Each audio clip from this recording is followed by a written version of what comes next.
It's grey and raining. And we had one day of blue. Lucky Mickey was onto it and we got all our washing done because now it's wet.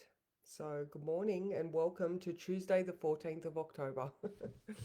All right, I'll just wait for the thing to do its thing, which it looks like it's stopped flushing around. Okay, so we currently have Venus has just moved into Libra, like at 8:19 a.m. And in the title, I've got, doesn't that feel better? But at that exact time, the pigs were destroying the outside, the chickens were annoying like inside. And so there was a massive kerfuffle of a moment when Venus moved into Libra. And so I was questioning whether that does feel better or not. But anyway, we have Venus is now in Libra. We've got what else have we got? We've got good morning. I've got someone. We've got Mars in Scorpio, feeling all good. What else did we have in their home sign? Oh, the moon is in Cancer, so the moon's in its home sign. Venus is in her home sign. Mars is in his home sign. So we've got some familiar feelings. I don't know if that's the right way to put it, but anyway, the things could feel good right now. Um, Let me just see. Am I getting reactions? But oh, good morning, Susan. How are you? All right, so it's showing me that I got people here, but not their comments. Oh no, now it's caught up. All right, anyway, okay, let's go on. All right, so like I said, Venus. Oh, and today Pluto goes direct. Oh, I'm so excited about that one because we've been doing this deep introspective for quite a long time. We've still got Uranus, so that's more of our mindset.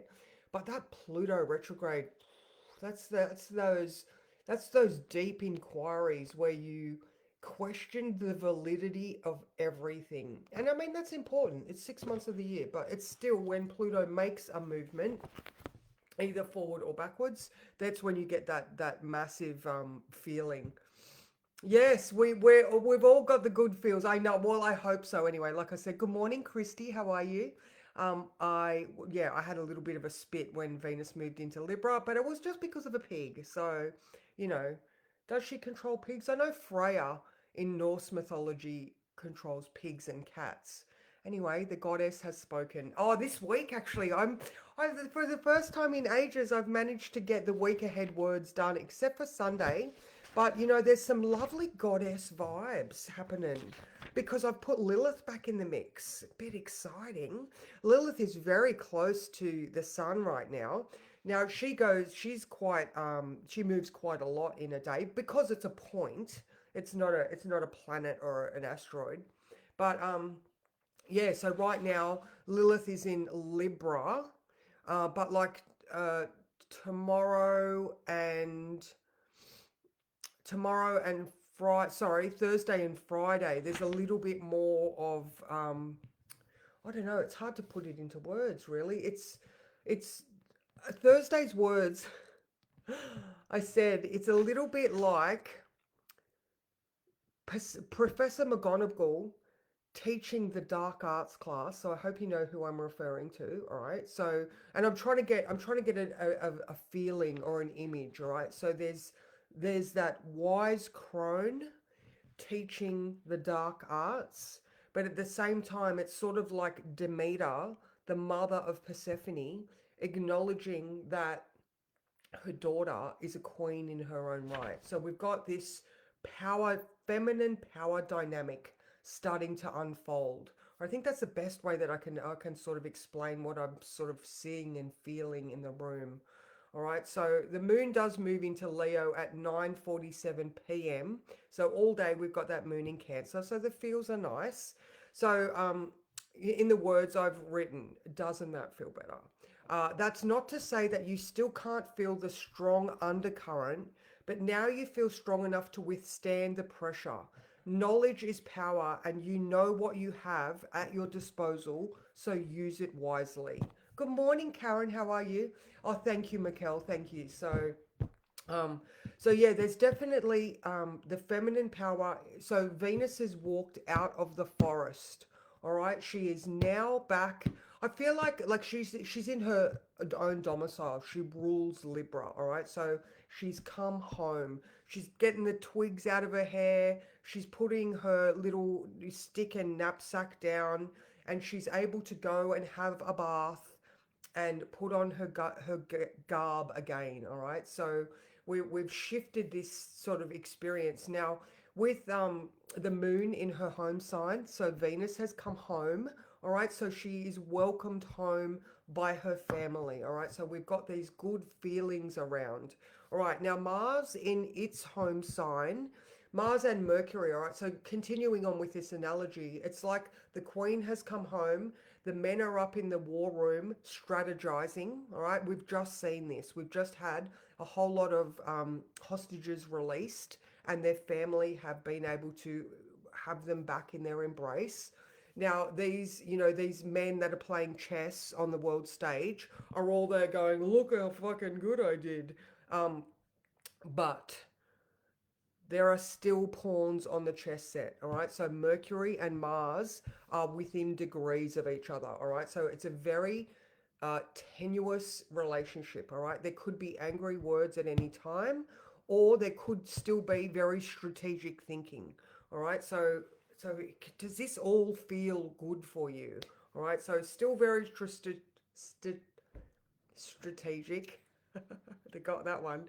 All right, so we do have the Sun square Jupiter and opposing Chiron. All right, so there are still those wounds very evident, yet this wisdom to know what needs to happen because there is too much at stake here. All right, we don't want the wounds to come back. Good morning, Steph. How are you?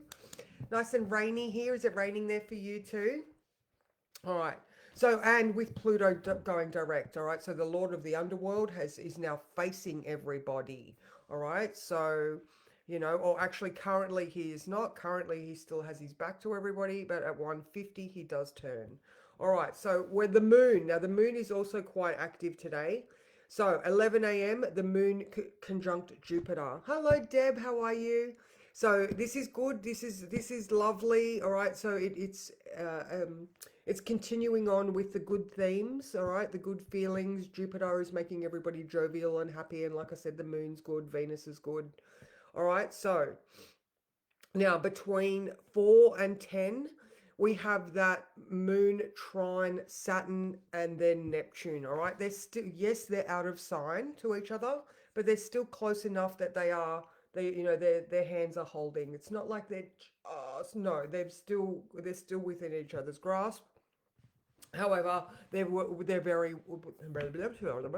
they're wearing very different outfits. Okay, so approaching the moon trine Chiron. All right, you need to talk to yourself at this level. And when I say this level, I'm like feel into the thinking that you're doing. Is it helpful or harmful? Are you able to reword the things that you're saying to yourself? All right, so there's that Saturn in Pisces, moon in Cancer, trine, a good flow to Saturn in Pisces. If you hear yourself doing the derogatory chat, then just lift yourself back up. All right, because the Neptune aspect, Neptune is at like 0004 of Aries. All right, so just about to move back into Pisces. He's done all this work, and then just with any ebb and flow, there's like, oh, okay, we need to go back over and finish that story off.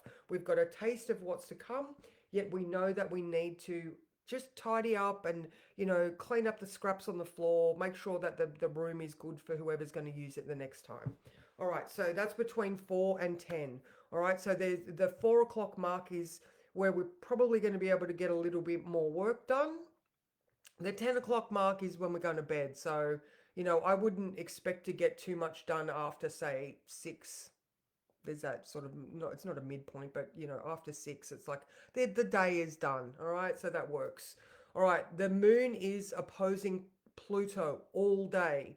It is exact at midnight. All right. So there is that, how can we transform these feelings? We're talking to ourselves. We're remembering, like there's a whole lot of stuff going on in our mind, and if we can identify what it's really trying to say, maybe even compartmentalize, I don't know, there's a lot of like I said, with strategy, Mercury and Mars are very strategic right now. So if you can just have a look at all the things that are going on and, be helpful in your own mind.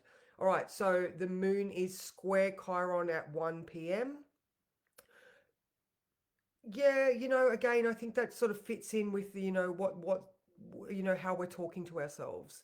We don't want to be doing what we previously have done because we didn't get where we wanted to go.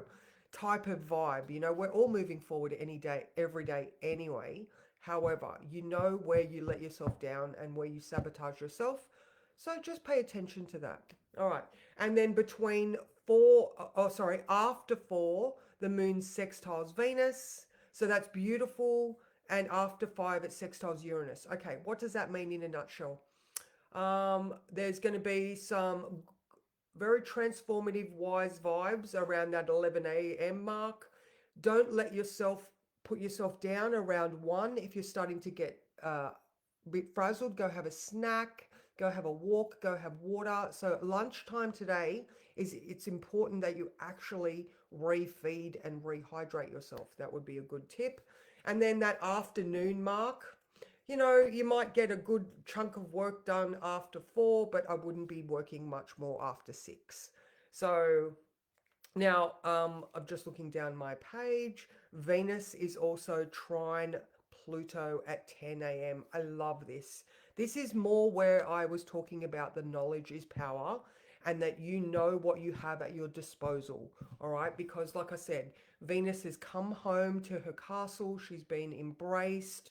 She is seeing how well loved she is. She knows that she is powerful because she is the queen of her castle. So I just feel like that, at the same time with Pluto turning around, there is a massive shift in energy this week. And I think there's a lot of acknowledgement of power needed. All right. So like I was saying about Thursday, it's respecting all aspects of the feminine. We're in a very feminine vibe right now. The sun is in Libra with Venus in Libra. All right. So, ladies, when the moon moves into Leo, all of you get your tiaras out and polish those diamonds because tomorrow we have a beautiful grand trine between Venus, Uranus, and Pluto. So this week, if you have shit to get done, like today and tomorrow, or more tomorrow and Thursday, to be honest, it is the day where you ask for favors, you have boxes that get ticked off. All right, so very much an empowered week. All right, let's draw a card. Let's see what the cards give us. How does that feel for everyone? Oh, thank you, Karen. That's so nice. My brain is always looking for ways to explain what I see. And I guess that's it, isn't it? It's all just archetypes and energy and perception. And I mean, that's why there's multitudes of oracle cards. And, everybody's got their own little special brand of magic.